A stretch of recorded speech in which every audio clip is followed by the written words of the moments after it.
уявляли, так? Тобто ви, до речі, не приховуєте це, так? Що ви брали участь у підпалі, так? Будинку профспілок? Ні, я не брав участь у підпалі будинку профспілок. Я брав участь у подіях 2 травня, але будинок профспілок – це вже було завершення подій 2 травня. Почалося все в центрі. Ну, з моїх джерел ви брали участь. Це правда? В подіях так.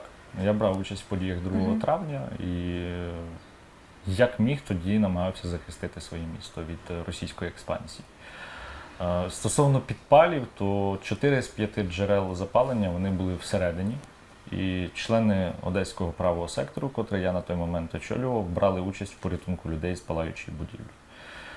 Тому насправді навколо цієї теми дуже багато сьогодні дезінформації, котру навіть підхоплюють, на жаль, українські медіа. Ми дуже сильно програємо в інформаційній війні стосовно подій 2 травня, як на внутрішньому рівні, всередині України, так і на міжнародному. Як потрібно про це говорити, Володь, на вашу думку? Велике значення, що для того, щоб вибудовувати правильну інформаційну лінію, розказувати, як воно було насправді, мають матеріали слідства. Слідство, на жаль, у нас було абсолютно провалене, і внаслідок цього всі 19 обвинувачених отримали виправдовувальні вироки. Тобто люди, які були по ту сторону барикад і організовували події 2 травня.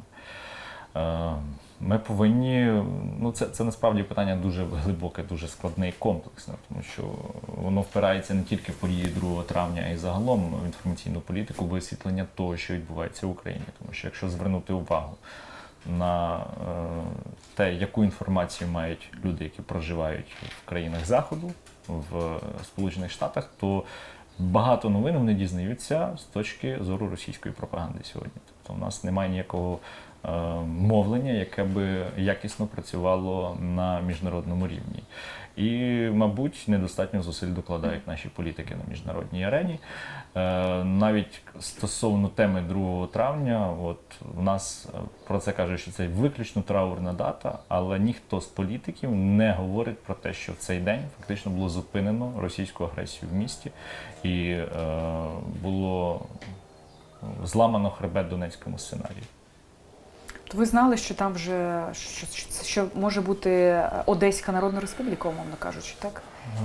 І ви думаєте, що цей підпал так само зупинив? Я не думаю, що підпал прямо зупинив. І підпалів було, як я вже казав, декілька, насправді. Коли почались події 2 травня, вони почались з того, що по нам почали стріляти. Тобто це був біля Соборної площі марш за єдність України, який мав іти до стадіону Чорноморець. Оскільки в соціальних мережах тоді проросійські громадяни писали, що вони планують напасти на цей марш, ми прийшли також туди. Але я, в принципі, і збирався йти на футбол зі своєю дівчиною. Тоді ми придбали 2 квитка на матч Чорноморець-Металіст. Прийшла місцева самооборона і прийшло дуже багато людей, які тоді ще ходили на Майдан. А це ж все період декількох місяців. Ось закінчився Майдан. Після Майдану я повертаюся до Одеси, у нас вже ходять люди з триколорами і кричать про Росію, кричать «Путін, віді війська». Потім буквально через декілька днів відбувається перше захоплення обладміністрації. 2 травня це була кульмінація вже цих подій. І, власне, ми прийшли туди, і як тільки марш мав іти по вулиці Дерибасівській, з боку вулиці Грецької на нас вийшло близько 4-5 сотень проросійських бойовиків. Одразу зав'язалася сутичка, міліція фактично абсолютно бездіяла перші півгодини, а через півгодини приїхала група швидкого реагування, як воно в них називалося, антимайдану, на мікроавтобусі, котрий ми до цього декілька днів тому вимагали у міліції перевірити, і вона цього не зробила. Виліз Василь, по-моєму, Василь його звали, Будько, на псевдобоцман з карабіном калібром 5,45 «Вулкан» і відкрив вогонь з вогнепальної зброї по нам. Вбив Ігоря Іванова, це десятник на той момент був Одеського правого сектора. Було смертельно поранено також Андрія Бірюкова, людина, яка теж з нашого боку барикад тоді була. І після цього події дуже сильно радикалізувалися. Підпал – це був один із варіантів, чи не єдиний вихід тоді зупинити все це? Коли протистояння в центрі, котрі тривали близько 4 годин, завершились, розлючений натовп сказав, що треба йти і розбирати табір проросійських сил, який стояв на Куликовому полі. Ну, це був цілком логічний крок після тієї крові, після тих подій, які ми керував бачили цим в центрі. тоді? НАТО Чи це було не керовано? НАТО був не керований, було вже близько 5 тисяч людей. Це були одесити, які самі з'їжджалися протягом цих 4 годин, поки йшли протистояння, тому що на початку у нас було близько 1,5 тисячі. Ви тоді були членом правого сектору Я вже? був очільником правого сектору. Очільником правого сектору. У вас був зв'язок тоді з Дмитром Ярошем? Він вам телефонував, щось говорив, як діяти? Я спілкувався з його заступниками на той момент. То особисто він вам не дзвонив?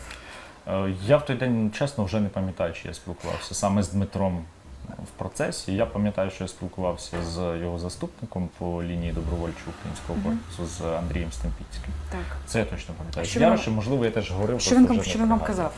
Ну, тут ви питали в нього, ну теоретично так як підлеглий, якщо можете говорити, що робити, як діяти. Натовп не Так, керований. звісно, я спілкувався. Він казав, щоб ми діяли обережно, щоб ми не підставляли своїх людей під кулі і максимально стримували бойовиків. І що приїдуть хлопці з інших регіонів і допоможуть їх розбити. Це коли в центрі були протистояння. Але протистояння в центрі Хто почав кидати завершилось. в суміш запалювальну? Звідки? Ви говорите саме про будинок Так. профспілок. Перші коктейлі полетіли з даху. З вікон почали лунати перші постріли. До речі, якщо цікаво буде і глядачам, і вам, є сайт групи 2 травня, російською треба буде забити в Google група 2 мая. Там детально розписана хронологія цих подій, що за чим відбувалося. Це велика робота громадських експертів, причому в групу навіть входило декілька людей з проросійською позицією. І вони хронологічно розписали, що як відбувалося. Вони проводили власні експертизи того, що відбулося. І перші запалення будівлі відбулися через те, що було необережне поводження з запалювальними сумішами, з коктейлями Молотова серед тих людей, які знаходились всередині. Я не буду заперечувати, що частина коктейлів запалювальної суміші вона летіла ззовні, але людей можна було в той момент зрозуміти, тому що перед цим було вбито декілька протестувальників з нашого боку, і коли ти підходиш до будівлі, а в тебе починають стріляти і кидати в тебе запалювальну суміш, перша реакція буде завдати якоїсь шкоди у відповідь. Коли почалась пожежа, то люди з нашого табору почали розбирати сцену, яка там стояла. Це була така металева висока конструкція, підставляти до вікон, вилазити і витягувати людей з будівлі. На момент прибуття пожежників до будинку профспілок силами проукраїнських громадян було врятовано близько 300 людей, які знаходились тоді в будинку профспілок. І, власне, це, мабуть, найкраще спростування всіх міфів російської пропаганди. Це не просто мої слова, це офіційні дані слідства.